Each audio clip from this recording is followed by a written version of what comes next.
It sells for $10 in other countries and $137 in the U.S. And that's coming down now to probably $15 or $18. They'll go up to 18. I think that's pretty much right, Albert. It's not you, but they'll go up to 18, and we'll come down from 135 or whatever down to 18. I mean, that's a massive number. Remember, I was the one that held a news conference because I lowered drug prices by 1/4%. I think it was 1/8 of 1%, but it was the only one in 28 years that brought drug prices down for the year. But it was a very small number. Now we're talking about, you're going to see one over 1,000%. Look at these numbers. So, and this has a big impact, even on the discussion that we'll have with Chuck Schumer, who was here yesterday, along with a very nice gentleman who I didn't really know. You know who I'm talking about. The two of them came, and we had a good discussion, and we're going to see what happens. We're going to see what happens. But this has a huge impact on that because these numbers are going to bring Medicaid. We talk about Obamacare. Obamacare is a failure. Obamacare is not good. It's there, but relative to other health care programs, it's in the lower 20%. It's not good. And I asked the Democrat representatives, what do you think about coming up with a better health care? This actually allows you to do that because the cost of prescription medicine is a very big, more than 50% the cost of what we're talking about. So we might be able to do something like that. This is one of the biggest news conferences from a medical standpoint that I think has ever been had by any administration. Yeah, please. Thank you. I'm curious, where are the other companies other than Pfizer? Are you expecting them to come on later? They're all with us. And I was honored to have Albert be the first. He's done a fantastic job with, as you know, with the COVID. He did a fantastic job with a lot of things. He's a leader, and Pfizer is right at the top. You know, it's there. Eli Lilly has been fantastic also, my friend. And they're all coming in over the next week. We're making deals with all of them. And I said, if we don't make a deal, then we're going to tariff them an extra 5, 6, 7, 8%, whatever the difference is, and we'll take it that way. So we took away the advantage by the fact that we have tariffs. We took away the advantage that they would have of just saying no, and we couldn't do anything about it. If they do that, what we do is we'd put a tariff on them of an equivalent amount, and we take it that way. And nobody wants to play that game. So they're going to be, they're all going to be good. We didn't have to mention that to Albert. Well, maybe I whispered it to him very slightly, you know. We had to give ourselves a little bit of an advantage. But the tariffs played a big role because they know that's what's going to happen. You mentioned the tariff, the exemption of the 232s, but can you share a timeline for when we can expect the results of that 232 investigation? Let Howard answer that question, please. Sure. So while we're negotiating with these companies, we're going to let them play out and finish these negotiations because they are the most important thing to the American people. So we are standing by, helping and working with them. But the driver of the 232 outcomes is our HHS team because, I mean, look what they've accomplished today. So we are on their side helping them, but that is the model that's going to drive.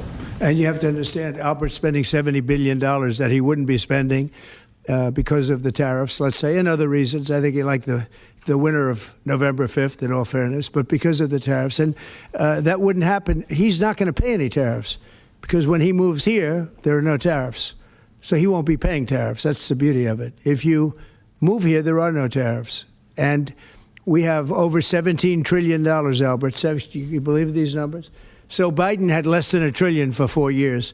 We have over $17 trillion for essentially 8 months. Pretty amazing.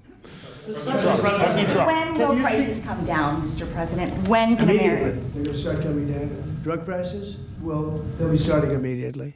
Yeah. Mr. President, can you speak to what impact you think this reduction in drug prices will have on midterms coming up? I think it's going to have a huge. I said, if we can pull this off before midterms, I've wanted to do it from the beginning, from my first day in first term.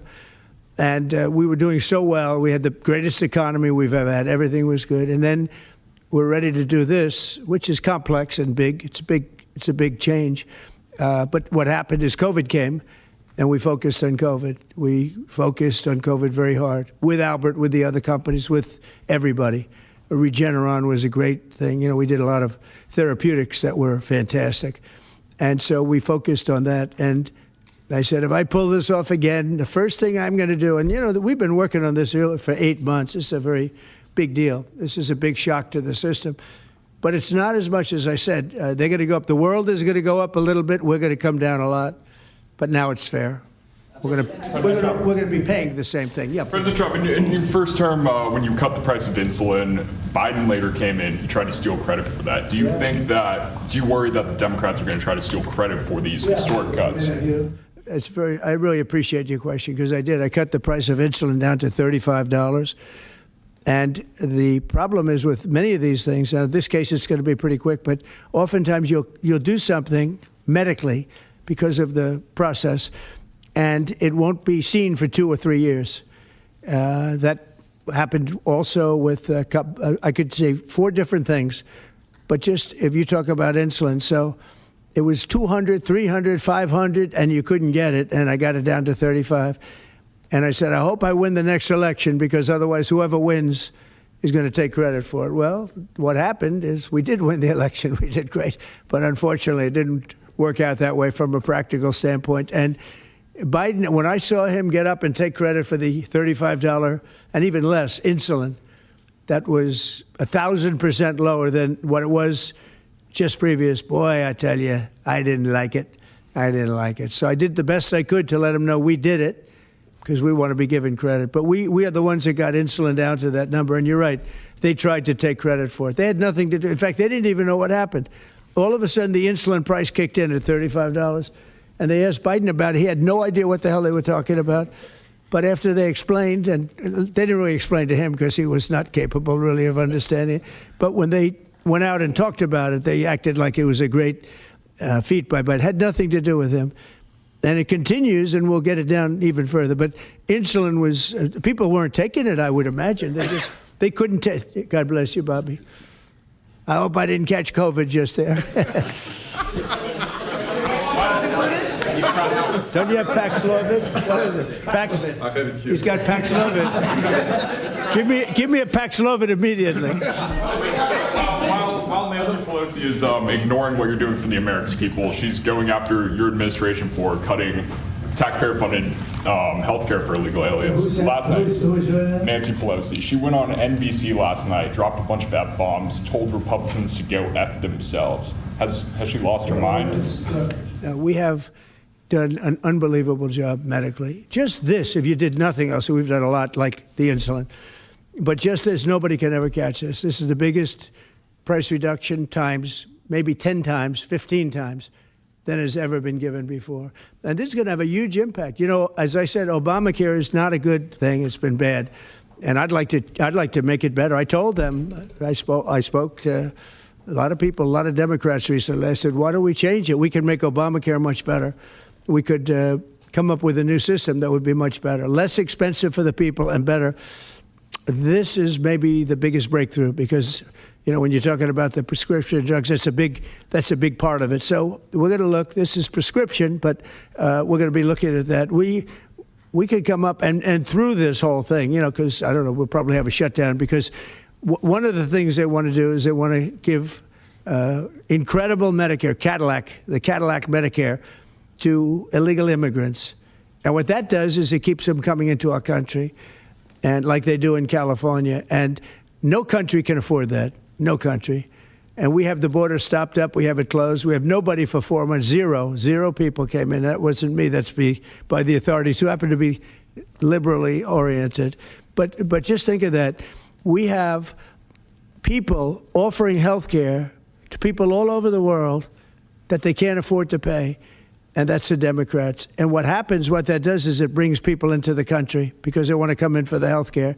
But no country can afford it, and they can't afford it. So we cannot allow them to charge tremendous amounts of money for health care for people that aren't even citizens. And in many cases, they come in from prisons, jails, and mental institutions.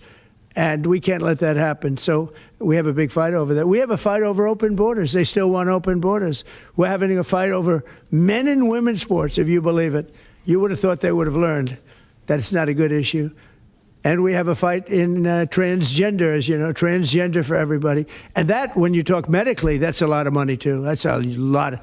Those operations are bad. So those things are also being discussed right now. I mean, can you imagine we're actually talking about open borders, and we now have a great border, and we have a great country. Our country was dead 1 year ago. Now we have the hottest country anywhere in the world. Big difference. Yeah. What does it say about the state of the Democrat Party when they have a 33% favorability rating on average in recent months, and they're willing to shut down the government over health care for They are shutting it down. We're not shutting it down. We don't want it to shut down because we have the greatest period of time ever. I told you, we have $17 trillion being invested, so the last person that wants it shut down is us. Now, with that being said, we can do things during the shutdown that are irreversible, that are bad for them and irreversible by them, like cutting vast numbers of people out, cutting things that they like, cutting programs that they like.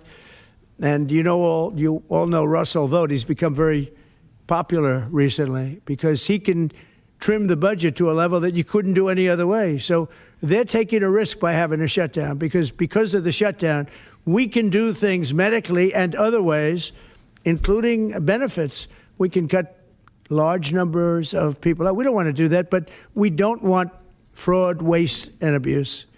And, we're cutting that. But they want to have illegal aliens come into our country and get massive health care at the cost to everybody else, and we don't have it. And that's I would say, the number one reason that they want to strike is to get illegal immigrants health care. And, Gavin Newsom wants that, too, in California, and it's destroying California. We can't have that. We're not going to let it happen. Do you have a plan for dealing with drug companies that are responding to MFN only by raising prices overseas as opposed to lowering prices in the U.S.? No, they're responding. I understand that question very well, but they're responding by lowering prices. They're helped by lowering prices. There's a price at which they can't sell, and they're helped by lowering prices. In the case of Albert and in the case of Eli Lilly, the fact is our prices are coming down massively. You see, that's just a few of the basics. But they're coming down much more than that with many drugs, and over 1,000%. Think of that, over 1,000% reduction. And we'll show you that next week because we have some of them on the board next week where you have over 1,000% price reduction. No, what's going to happen is you're going to have the market will kick in. This way the market kicks in. The other way it was just basically it was just a form of control. You were stifling the market. Yeah. At this point, is a shutdown inevitable? And how would you describe the negotiations with Democrats yesterday? Are more meetings scheduled? So nothing is inevitable, but I would say it's probably likely because they want to give health care to illegal immigrants, which will destroy health care for everybody else in our country. And I didn't see them bend even a little bit when I said we can't do that. Okay? Can I ask a question of Dr. Oz, Administrator Oz? If there is no deal reached on the Obamacare subsidies with the Democrats, is there anything that CMS can do to lower those, or to mitigate the increases of those Obamacare subsidies? Not really, but we have time. We have time till the end of the year to make the changes I know the president is evaluating, but we should have a clean, continuing resolution, get past this budget process as it has happened so many times, and allow the president and leadership some freedom to be able to put some good ideas in front of the legislative bodies. Mr. President, undocumented immigrants. We actually do have time for that. Not eligible for the health care subsidies that Democrats are demanding. So can you clarify, what are you talking about when you say Democrats want to protect their health care? So when an illegal person comes in, a person who came into our country illegally, therefore breaking the law, and look, we all have big hearts. I have a bigger heart than you do. They're all breaking the law, and they're coming into our country. And we just, as a country, cannot afford to take care of millions of people who have broken the law coming in. We want them to come into our country, but we want them to come in legally. Now we have a strong border, very strong border, thanks to Christie and Tom Homan and the whole group. They've done an amazing job at the border. I mean, we had a border that was reckless. We had a border that was a disaster. They were coming in by the millions. I say 25 million people. You're saying less, but I say 25 million people came in illegally. And no system can take care of the health care of all of those people that came in. Now, a lot of them have gone out. We have over 11,000 murderers. We got many of them out. Many of those people have been taken out of the country, brought back to where they came from. In some cases, put in prison because they're so dangerous. We don't want to take them out. We have to watch them. We don't want them coming back. But if you look at what's happened in Washington, D.C. right now, it is such a place. I just drove through it, and it's clean and nice and beautiful, and people are walking around, and they're not afraid of being mugged. We haven't had murders. We haven't had anything happen in a long time. It took us 12 days to make it very good. It took us 20 days to make it beautiful. And now we're going to Memphis. But I think we should always keep a presence here, because if we don't keep a presence, it's going to come back never like it was, because we got rid of 1,700 career criminals. You know what that is? One career criminal can give you a lousy reputation for danger, because they commit many crimes a day in some cases. But Washington, D.C. is an unbelievable example of what can happen. And now we're going, as you know, to Memphis, which was very similar to Washington, very dangerous. And we're there, and we're working along very well with the governor, the mayor. A lot of these Democrat mayors, you know what they don't want to have us do well, because if we do well, it makes them look bad, and they shouldn't feel that way. If I were a Democrat and I was a governor or mayor, I'd be calling Trump. I'd say, get your troops over here, just help, because the mayor of Washington is getting a lot of credit for what we did, a lot of credit. But the beauty is, isn't it nice, seriously, you walk down the street, you're not going to be mugged, you're not going to be hit. We had a meeting about 3-4 months ago, and I was saying to the media, how many of you people have been threatened or mugged or accosted during your walk to the White House? And they said, we don't walk to the White House anymore. But the answer was, remember, Brian, almost everybody's, look at this guy. They even attacked this big, strong guy, right? Didn't you get attacked? Did you? But, yeah, just take a look at the other guy, right? What happened to the other guy? I don't know. Those other guys are pretty tough. They're tough with a gun in their hand, right? And, yeah, you were hit pretty hard. But almost everybody was. And now, nobody. Anybody been accosted in the last 3 weeks? If I would have said that 6 months ago, half the hands would have been raised out. No, we have a very safe city now. The country's going to be safe. We're doing one at a time, and we'll be going to Chicago. I told you this, sir. Union Pacific, head of the railroad. He knows this country very well. Started off as a very low-rung employee of the Union Pacific. He's now chairman. He came to me and he said, sir, save Chicago. It's a great city. It's going down fast. They had 11 people killed over the last couple of weeks. 11 people killed, 48 shot. That's not a city. It's a war zone. There's no city in the world like that. And then we have to listen to this Pritzker get up. I know him well. They threw him out of his business, and the family threw him out of the business because he's a loser.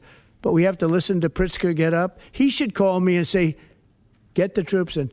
You ever hear that? 11 people over a week and a half killed. And I think it's 48, when you add it up, 48 people shot. And then I have to listen to a governor say how nice it is. It's a wonderful experience. Now, what is a wonderful experience is D.C. People are eating in the restaurants. They just opened 2 new restaurants, which hasn't worked in years.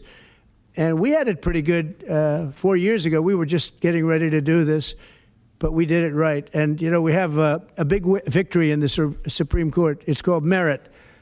And so that includes the military. Our soldiers, did you see what they look like? These guys, they look like serious soldiers. They weren't playing games. And they went in there and they did a fantastic job. And Washington, D.C. is now a beautiful, safe city. The restaurants are thriving. The people are walking down the street holding their husband or their boyfriend's hand, and they're not worried about being raped or mugged or shot at. And it's been an amazing thing. And we'll do that in every city. We'll do them sort of one at a time. We'll do a couple at a time. And we have a tremendous force because, as you know, in recruitment numbers, when we put out, 2 years ago, when Biden would put out recruitment, nobody would join. Nobody wanted to be in the military. Nobody wanted to be police. It was just announced this morning. You probably saw my speech over with the military, with the generals, admirals.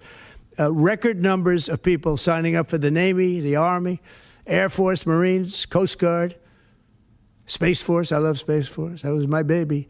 But we have record numbers of people signing up, and that includes police department, fire department. So, it's been an amazing thing. Well, we're going to have another meeting next week on this. We have another great company coming in, similar kind of numbers. but we're going to show you some 1,000% drops in prices. There has never been anything like this in the history of medicine, and it's an honor. And Albert, I want to thank you, and I want to thank everybody behind me, because you are a great team. We have a great team. Everybody says you have a great cabinet. It's a great team. So thank you, Bobby. Thank you very much. Thank you, everybody.